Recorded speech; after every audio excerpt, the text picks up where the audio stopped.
Hi everyone, I'm Allison and I have an idea that I'm not sure if it's good or smart.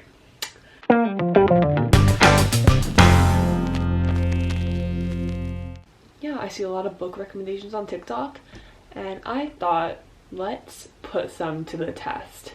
However, I didn't just want to do any popular BookTok books because, it's kind of boring. A lot of the books that I recommended on BookTok are like Cassandra Clare and Sarah J Maas, which I'm not saying that I'll never read those, it's just they really don't interest me. What does interest me is crying, so I thought that I would check out some of the BookTok recommendations that are guaranteed to make you cry. I love books that just make me sob so much. And it turns out that BookTok also likes that, and there are a lot of recommendation TikToks for books that made their readers sob. I guess the experiment is to see if all of these books make me cry. I want to see if I will cry every single day because of the book that I'm reading. So at the end of this week, let's hope that I'm an emotional wreck. So I took a somewhat strategic approach to this. I made a spreadsheet, a Google spreadsheet. So I'm not sure how many TikToks I actually watched. I'll put the number here. And I searched sad book recommendations on TikTok and I saw the most popular videos. I wasn't really counting. I just sort of stopped scrolling once I was really tired and I felt like I had a good run of books. So basically every time for each video I watched, I wrote down the name of the books in it and I put them all in a spreadsheet, so there were repeats, but I ended up with 156 titles. But I looked up how to find the occurrences of each title, and then I did that. So then I got the most suggested books. The most recommended book was The Song of Achilles at 10 mentions, and then the book with 9 mentions was They Both Die at the End. Then the book with 6 mentions was All the Bright Places, which I have already read and that did make me sob. But for 5 mentions, we have The Invisible Life of Addie LaRue and The Fault in Our Stars. I already read The Fault in Our Stars, I'm not going to read that. I will read The Invisible Life of Addie LaRue. The books with 4 mentions I had already read. Yeah, so all the books were for 4 mentions were All the Light We Cannot See, Me Before You, A Little Life, and We Were Liars. Okay, so then going down to books with 3 mentions, we have The Way I Used to Be, 1,000 Boy Kisses, Crescent City, It Ends With Us, 1,000 Splendid Suns, Salt to the Sea, The 7 Husbands of Evelyn Hugo, and The Book Thief. I did really sob at It Ends With Us. I decided that I'm going to be reading The Way I Used to Be, 1,000 Boy Kisses, and 1,000 Splendid Suns. For the final book, I just looked at all the other books, the ones with 1 or 2 votes. I decided on Where the Red Fern Grows. That's a children's book, so I feel like that could be a little interesting to read. So those are the 7 books that I will be reading this week. Yeah, I'm excited. I hope this doesn't go horribly wrong. Let's see if I can actually read a book a day. It's Sunday night. I am halfway through 1,000 Splendid Suns. I have not cried yet. Okay, so it's 11:44. I'm on page 200, 170 to go. I'm gonna try to finish it before I fall asleep, but wow, it's starting to hit me now. This book, it's depressing.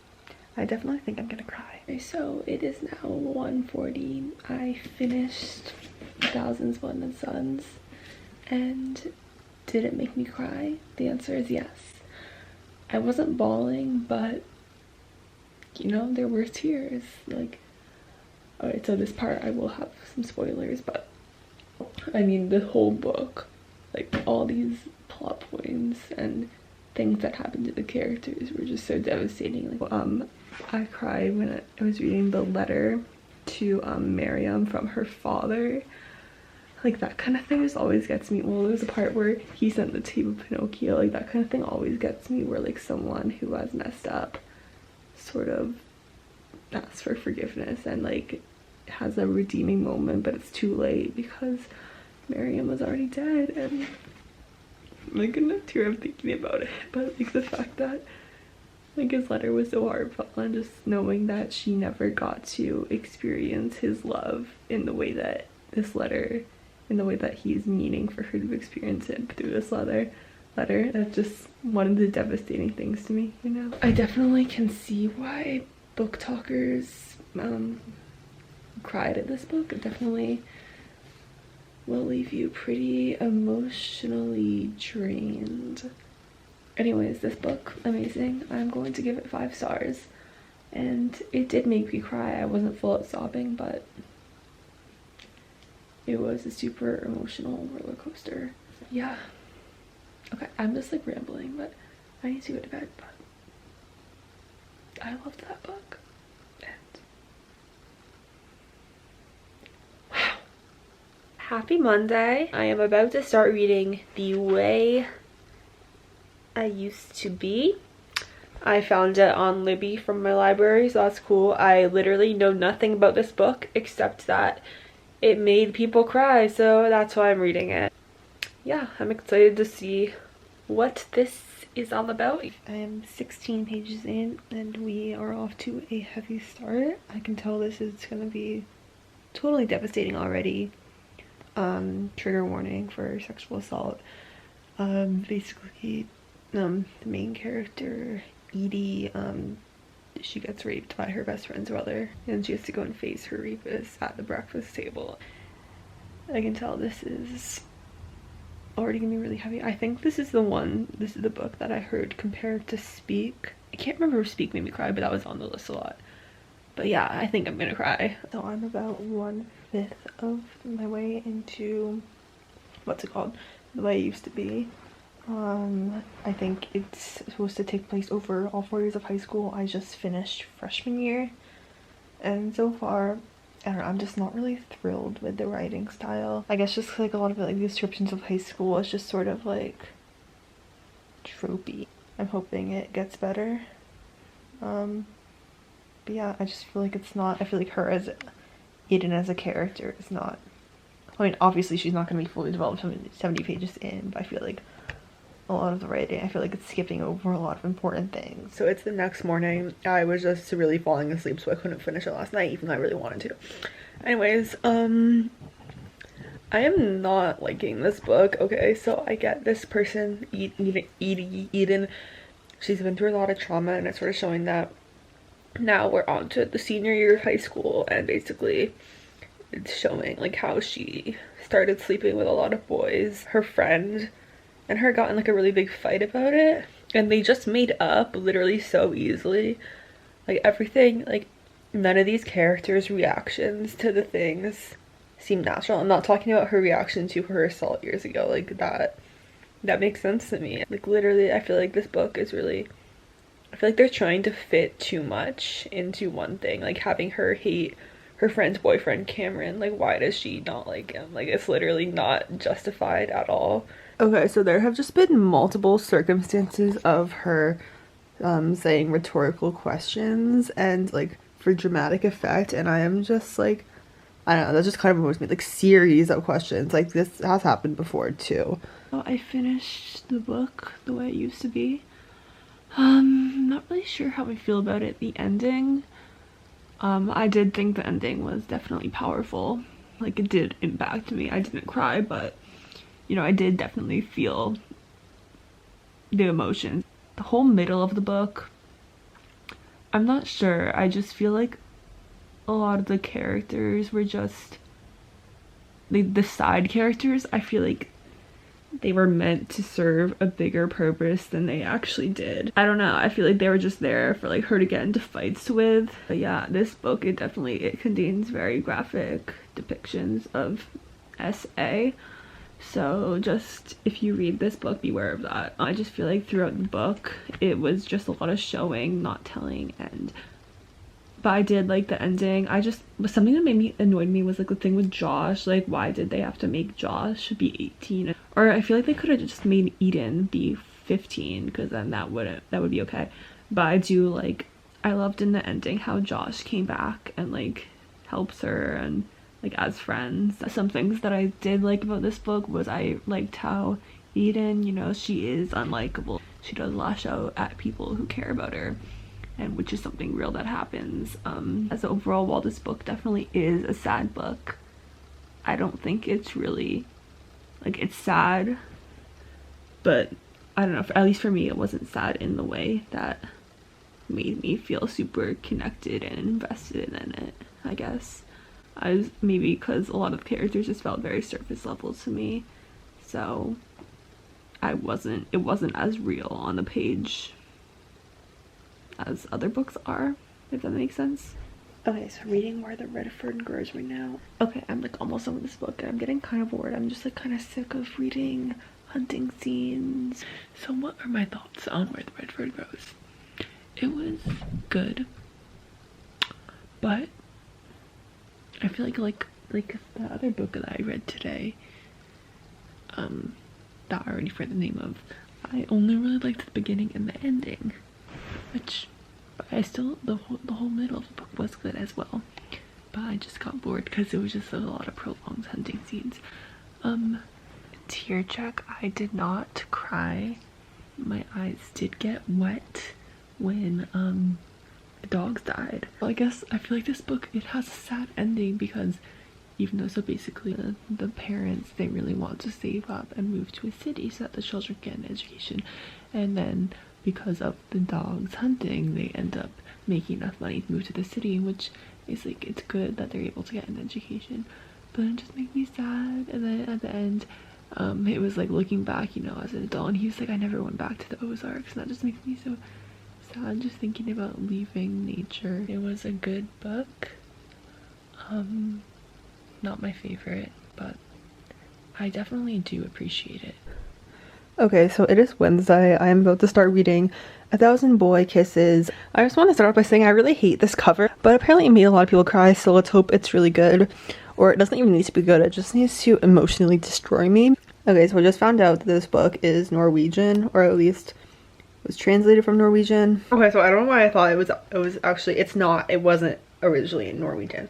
So I guess this is cute and all, but this is like the grandmother's death scene, and like she gives Poppy a jar of 1,000 hearts, paper hearts, and says that these are to write her like the top 1,000 boy kisses, like the special one, not just like every kiss, but like the special ones.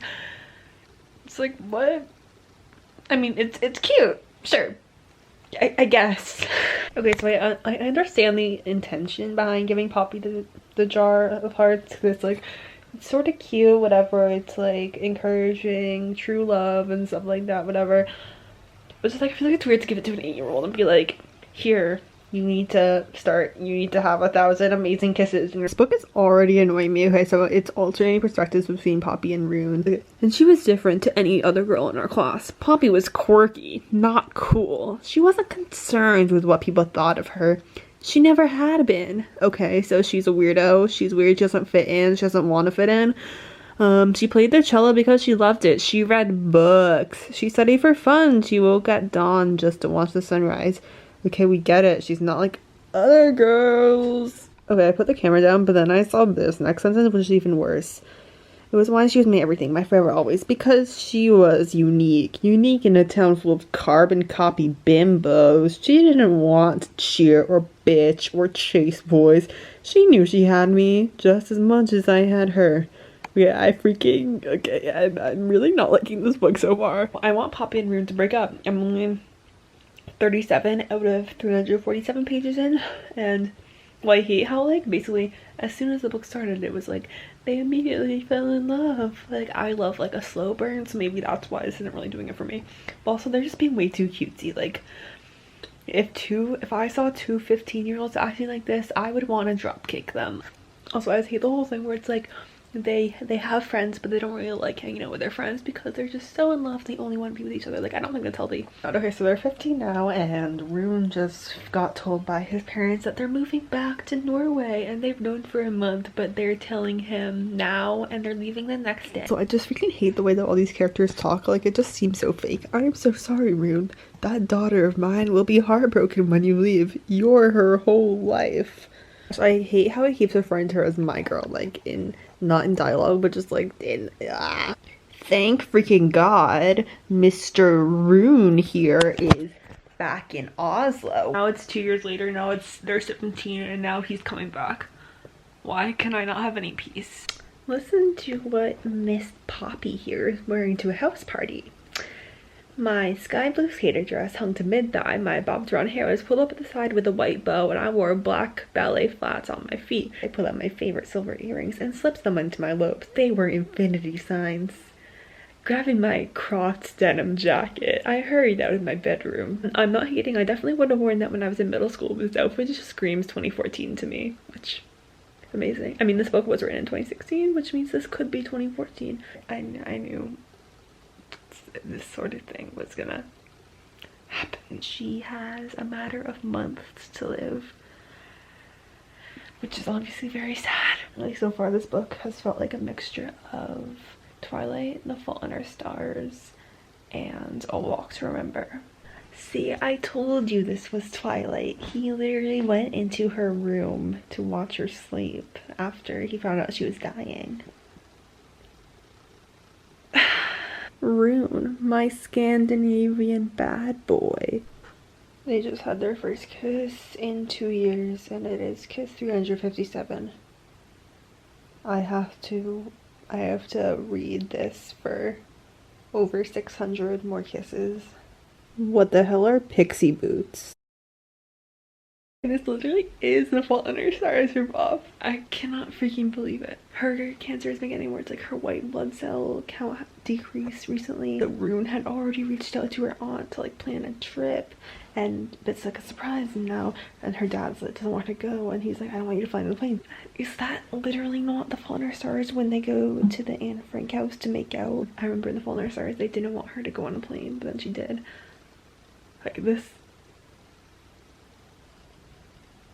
I just finished the book. I literally had tears in my eyes, but then the real ending, like the epilogue, was, I hated it. The author put a playlist and it's only One Direction and Little Mix. I don't know how a book can be so boring while also like simultaneously making me so angry. These characters have literally talked like so freaking pretentiously, but like, you know, it's the kind of thing where it's like they go on huge like philosophical monologues, like for example, here's like something. Poppy was like the cherry blossoms in the spring, beautiful but not in bloom for long or whatever. It was like so stupid, and I like hated all of that, and I didn't ship them at all. And also I really hated the ending. So basically before she dies, Poppy's like, I want the 1000th kiss to be like when I'm leaving, when I'm going home, you know, like home to heaven, you know. And so basically as she's dying he kisses her, and that's just so awkward to me. Like and also just like reading about all the kisses, like they don't describe all 1000 kisses, thank freaking god, but oh my gosh, this book was so repetitive, it was so boring. This made me so angry. Really everything about these characters pissed me off, and this whole book pissed me off. It's like the end, there's like a prom. They dance to One Direction song, and then they leave the prom to go watch the sunrise on the beach because she loves watching the sunrise because she's quirky and not like other girls. I just think it's so funny that he was like, I'm not gonna kiss any girls after my 17-year-old girlfriend dies. Like, we're 17, I'm not gonna kiss anyone for the rest of my life. I mean, he does die 10 years later, which like, what the frick? Like, how does he die? And are we supposed to be happy about it or sad about it? Because like, I'm not either. And I think I got tears in my eyes because after she died, he got like this letter that she'd written to him, and I was like, you know, I feel like that's also what made me cry in 1,000 Splendid Suns, except that book was actually really impactful. Like, I feel like it's bad to say this book isn't heartbreaking because, you know, a 17-year-old dies of cancer, and then yeah, but it just was so cliched and not in a fun way. So it is Thursday. I am reading Song of Achilles today. Hopefully it makes me utterly sob. I want it to emotionally bankrupt me. Okay, now this is what I'm talking about. This is similar to 1,000 Boy Kisses in that Achilles and Patroclus were like friends since they were like 10 years old or whatever, and now we just got to, now they are 15 and they've only kissed once, unlike in 1,000 Boy Kisses where by the time they were like 10 they kissed like 100 something times, and like because they were together they were like a couple ever since they were kids. But like these guys, they're not a couple yet, you know, they're kids, they're just, you know, vibing. This is just comparatively much better and much more real, I guess, in like the build-up of romance than the former book. Finished the Song of Achilles, and I'll be honest, it was good, but not that special to me. The first half of it, I was pretty immersed, but then once they went to Troy and it was like the battle and all that, I got a little bored. I just feel like battle scenes just kind of bore me. Like, I had really high expectations for this book.